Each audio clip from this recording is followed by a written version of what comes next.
लोकसभा चुनाव को मात्र 6 महीने बाकी हैं और भारतीय जनता पार्टी की गुजरात लॉबी अपने समकक्षों को निपटाने में लगी हुई है। मध्य प्रदेश से लेकर छत्तीसगढ़ तक और राजस्थान तक ये प्रयोग चल रहे हैं। ऐसा ही एक प्रयोग महाराष्ट्र में भी होने वाला है या होने वाला था, जिसकी भनक बहुत पहले ही लग गई थी। तो अभी इसी सप्ताह की शुरुआत में नागपुर में एक फिल्म का ट्रेलर लॉन्च होता है और भाजपा के अंदर ही यह चर्चा जोर पकड़ रही है कि गुजरात लॉबी के खिलाफ महाराष्ट्र लॉबी एक हो रही है। यह महाराष्ट्र लॉबी क्या है और क्यों है ये चर्चा हो रही है, इस पर हम थोड़ी सी आज चर्चा करेंगे। कहते हैं एक तस्वीर 1000 शब्द से बढ़कर होती है। फिर आप समझें एक फुल लंबाई वाली फीचर फिल्म के बारे में आपका क्या ख्याल होगा। यह सवाल कई लोगों की ज़बान पर है, क्योंकि महाराष्ट्र में 27 अक्टूबर को केंद्रीय सड़क परिवहन और राजमार्ग मंत्री नितिन गडकरी की मराठी बायोपिक, जिसका शीर्षक सीधे शब्दों में कहें तो गडकरी है, रिलीज होने वाली है। किसी जीवित राजनेता को सिल्वर स्क्रीन पर याद किया जाना दुर्लभ है, खासकर भाजपा में दुर्लभ है, जहां इस तरह के सम्मान के केवल एक ही अधिकारी हैं, जिनका नाम है नरेंद्र दामोदर दास मोदी। उनके रहते गडकरी के ऊपर फिल्म बन जाना भाजपा के लिए आश्चर्य की बात नहीं होगी तो और क्या होगी। गडकरी के गृह नगर नागपुर में इस फिल्म के ट्रेलर को रिलीज़ किया गया और इस रिलीज ने एक साथ कई जवाब दे दिए हैं।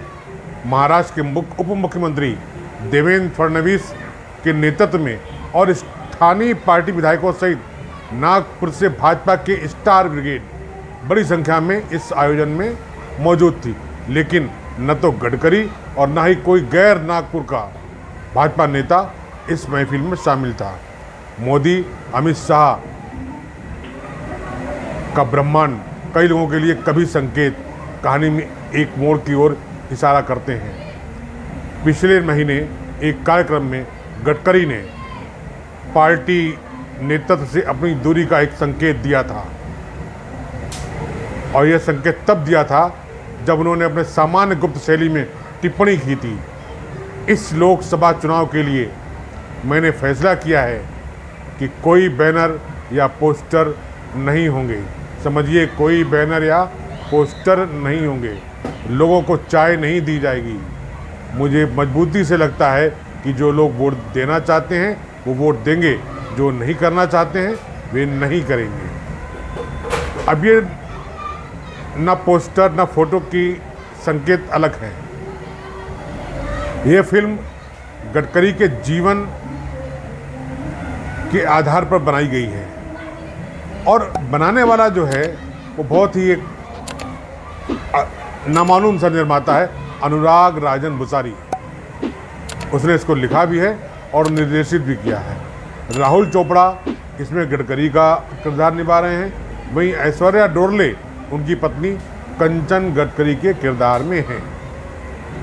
गडकरी के एक सहयोगी का दावा है कि पहले वह इस फिल्म को लेकर, फिल्म के विचार को लेकर गडकरी जी अनुत्सुक थे, लेकिन जब फिल्म निर्देशक और निर्माता ने पहली बार अपनी इच्छा व्यक्त की तो गडकरी जी को लगा कि यह एक यूट्यूब पर चलने वाली कोई संकेतकात्मक फिल्म होगी या जिसे हम लोग कहते हैं डॉक्यूमेंट्री होगी। उन्होंने इसको हाँ बोल दिया। लेकिन अब जब फिल्म बनकर तैयार हुई है तो इस फिल्म ने कई बड़े संदेश देने का काम शुरू किया है। गडकरी के उस सहयोगी के अनुसार यह आश्चर्य की बात थी कि यह एक बायोपिक थी, जीवन पर आधारित, तो जीवन कहानी कह सकते हैं। नागपुर के कार्यक्रम में केंद्रीय मंत्री की गैर हाजिरी स्वाभाविक थी, ऐसा उनके समर्थकों का कहना है, क्योंकि वह इस फिल्म से जुड़े नहीं हैं। वह न तो इसके मालिक हैं और न ही इससे इनकार करते हैं। वह युवा महत्वाकांक्षी फिल्म निर्माता को हतोत्साहित नहीं करना चाहते थे, इसलिए फिल्म बनने दी। अब आप ध्यान दें कि 2024 की लोकसभा चुनाव और महाराष्ट्र चुनावों के लिए उल्टी गिनती शुरू होने के बीच गडकरी की फिल्म की रिलीज के समय के बारे में भाजपा के अंदरूनी सूत्र कहते हैं कि फिल्म की परिकल्पना और निर्माण 2019 के लोकसभा चुनावों के पहले ही कर लिया गया था, लेकिन उसे कुछ खास कारणों, कुछ अस्पष्ट कारणों के कारण रोक दिया गया था। आपको ध्यान हो, उसी समय मोदी के ऊपर भी एक फिल्म आई थी जिसमें विवेक ओबेरॉय ने मोदी का रोल किया था। कुछ सूत्र ये कहते हैं कि इन कारणों में कुछ बदलाव की ज़रूरत थी, लेकिन दूसरों का कहना है कि उस समय एक फिल्म प्रधानमंत्री मोदी के इर्द गिर्द भी आई थी, इसलिए उस समय फिल्म नहीं बनाई गई ताकि टकराव ना हो। मई 2019 में रिलीज हुई एक ऐसी फिल्म का भाजपा के कार्यकर्ताओं ने व्यापक प्रचार किया भी था, और उससे पहले जो कुछ हुआ तो सबके सामने है ही।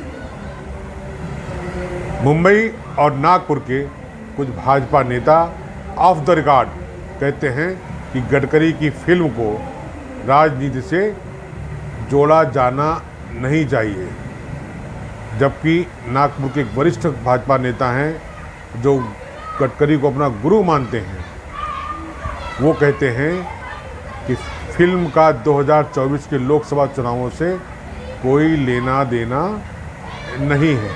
यह एक ऐसे समूह का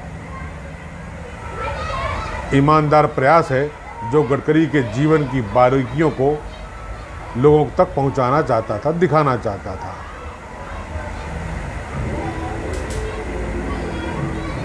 महाराष्ट्र भाजपा के एक वरिष्ठ महासचिव कहते हैं कि ये फिल्म भाजपा का कोई प्रकल्प नहीं है, लेकिन चूंकि गडकरी पार्टी के सम्मानित नेता हैं, इसलिए व्यक्तिगत तौर पर लोग जा सकते हैं और इसे देख सकते हैं।